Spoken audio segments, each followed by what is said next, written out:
Magluluto ako ngayon ng pakbet. Gigisa ko yung bawang.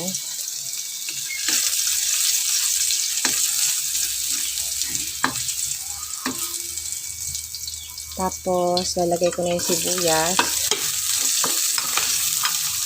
Lutuin lang yan. Luto na yung sibuyas, bawang. Lalagay ko na yung meat. Lulutuin ko lang yan.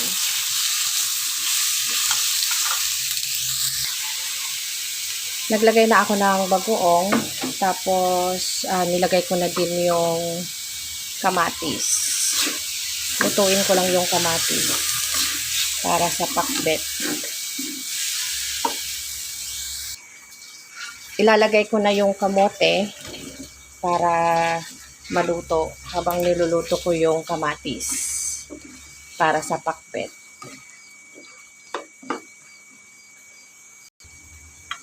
Okay na yung kamatis, kaya maglalagay na ako ng tubig. Gusto namin yung maraming sabaw, kaya maraming tubig yung ilalagay ko para sa gulay mamaya. Tapos maglalagay na din ako ng magic sarap.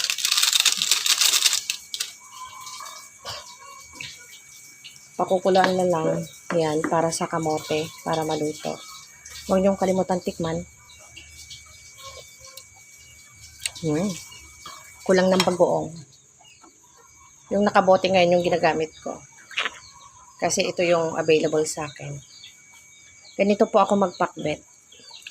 Hindi ako naglalagay ng luya. Hindi na po pinakbet. Hindi na po Ilocano pakbet yun. Tagalog na yun. Lalagay ko na yung ampalaya. Una ko nilalagay. Konting ampalaya lang.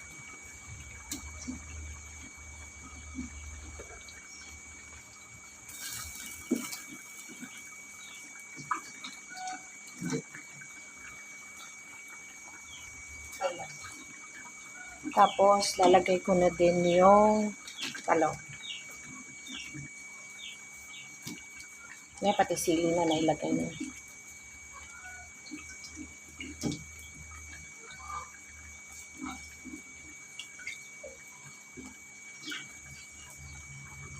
Parang hindi na ata kasya.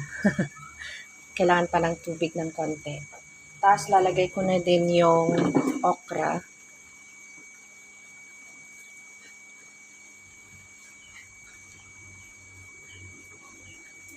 Tapos, sigarilyas. Parang hindi na kasya yung palayok. Mamaya magkakasya yan.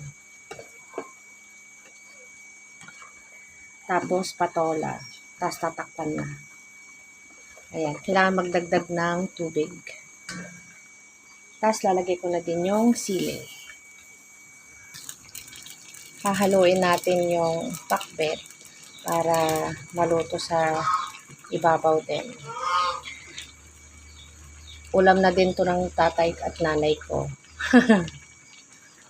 Para makatipid sa gasol. Ang sarap. Oh my God.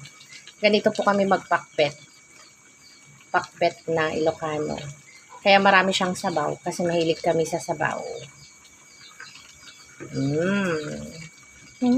Lapit na maluto.